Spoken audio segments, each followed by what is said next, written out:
Don't be alarmed, girls. This is just your health department. These scenes are hilarious and gross. For this list, we'll be looking at the most suggestive, vulgar, or dirty-minded scenes in R-rated comedy films.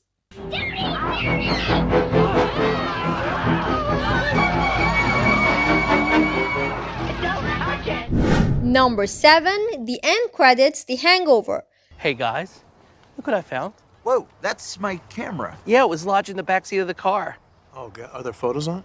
Yeah, some of it's even worse than we thought. Just when you thought we had seen the full extent of the Wolfpack's depravity, director Todd Phillips saved the raunchiest for last.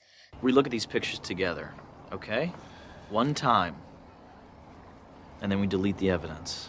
Discovering a digital camera, the Wolfpack revisits their notorious night out, filling in several holes. Although the story is chronicled through still images, that doesn't make the removal of Stu's tooth, the bombardment of strippers, or the presence of Carrot Top any less jaw-dropping. One might assume that this was all planned out on stage. According to Phillips, though, the photos were spontaneous. This includes the mouthful Alan receives in an elevator. Zach Galifianakis offered Phillips' assistant $1,000 to have this removed from the movie. Phillips kept it in despite Galifianakis' trepidation. But whatever happens in credits, stays in credits.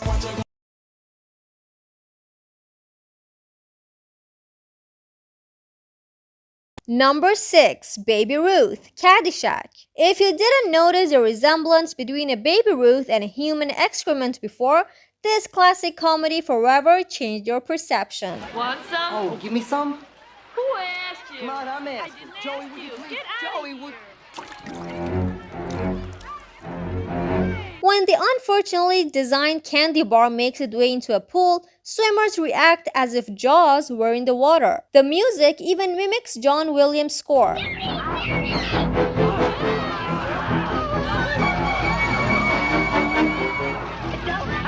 It's not what the characters think, but that only makes it slightly less disgusting. Bill Murray's Carl finds that it was a false alarm. It's no big deal. Considering that the chocolate treat was soaking in a pool of people and chlorine, though chowing down isn't the most sanitary choice. In real life, this scene might have played out differently since Baby Ruth apparently don't float. It's still a surefire way to gross out people, especially world-class snobs like the Smails.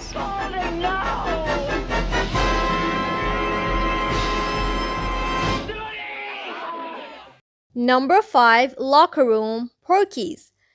I've never seen so much wool. You could knit a sweater. Depending on who you ask, Porky's is either one of the 80s funniest or most problematic comedies. However you interpret it, this scene is beyond raunchy, and you can't even shower it off afterward. Hey, beat it, midget. But I'm missing it, man.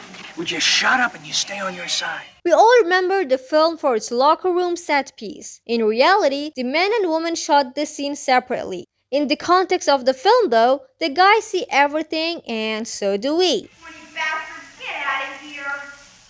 Don't be alarmed, girls. This is just your health department. When the showering gulls catch wind of this, some find it humorous. Well, Coach Baldbreaker isn't laughing, playing a game of Stretch Armstrong with Tony's member. If you think that's too much, the filmmakers shot an extended take where a stunt double exposed all through the peephole. But this would have resulted in an X rating. You filthy little pervert, I can hear you in there. Number 4, Glued, American Pie 2. Getting caught inside a warm apple pie is embarrassing, but Jim has found himself in a stickier situation. Well, we'll just tell your mother that we ate it all. After a botched attempt to fix a broken lamp, Jim accidentally mixes up his lubricant with a container of super glue. You might think that the worst has happened, but matters only snowballed from there as Jim glued his other hand to a dirty VHS tape. Fun fact, apparently, paint thinner can come in handy under these most unorthodox circumstances. Nail polish remover could also do the work, although you're probably better off going to the ER, as humiliating as that sounds. Boys and girls. Hello. Hi. Yeah, I kind of super glued myself to So. Jim ultimately has no choice when the cops catch him on the roof and he has to show both of his hands. At least, Jim's friends are supportive. How you doing, son? I've been better. Number 3. Condom Trouble, the 40-year-old virgin. Hey, wait, do you have protection? I don't like guns. As the title implies, Andy spends much of this movie attempting to lose his virginity. It appears everything has fallen into place when Trish takes Andy back to her place. Alas, Andy neglected to learn how to put on a condom. Mind if I use your Magnum? Yeah. Oh, wow. You gotta be kidding. Oh. I am Aquaman. Andy turns a Magnum into a Muppet and inflates another rubber like a balloon. Even after taking several condoms out for a test drive, Andy isn't getting the hang of it. Before Trish can see how inexperienced Andy is, her teenage daughter walks in on the scene. I cannot believe that you're allowed to have sex, but I'm not. That is so unfair. I'm gonna head out. You should go. Oh, Yeah. Jesus, how many times did you just do it? Oh my God. Nothing has happened yet, although the pile of discarded condoms paints a different narrative. Andy takes his leave, but not without raising a question. How did he get a condom on his food? Also, why? Dude, teach me.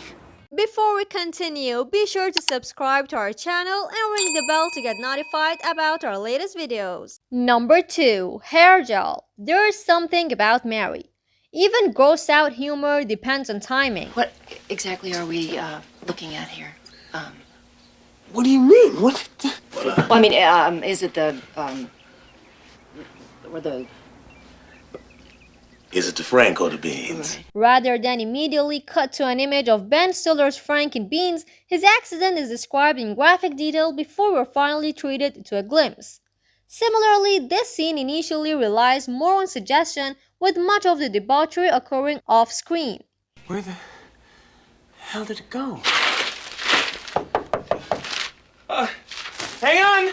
Wait a second! After Stiller's Ted finishes up, he loses track of his bodily fluid. Mary finds a smoking gun hanging from Ted's hair, assuming that it's hair gel. In Too Deep, Ted can't prevent Mary from giving herself a new do. So when you say, killer, you mean He's a murderer. Yeah. like an actual convicted murderer? He killed people. I know, it's crazy. The Farrelly brothers spent 6 months fighting with Fox over this scene until finally getting the green light. The scene reportedly had some audiences darting out of the theater, but we mainly remember it for the laughter. Number 1. Naked Wrestling, Borat. This CJ was like no Kazakh woman I had ever seen.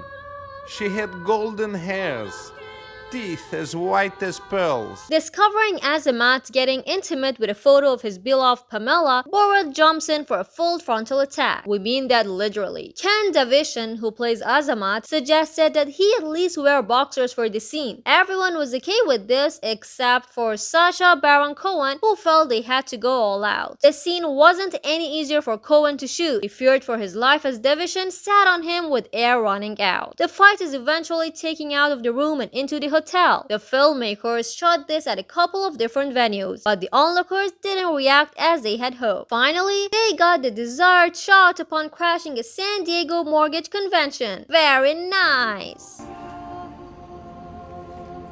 Which I have cleaned since last night. Did you enjoy this video? Check out these other clips from CineFact and be sure to subscribe and ring the bell to be notified about our latest video.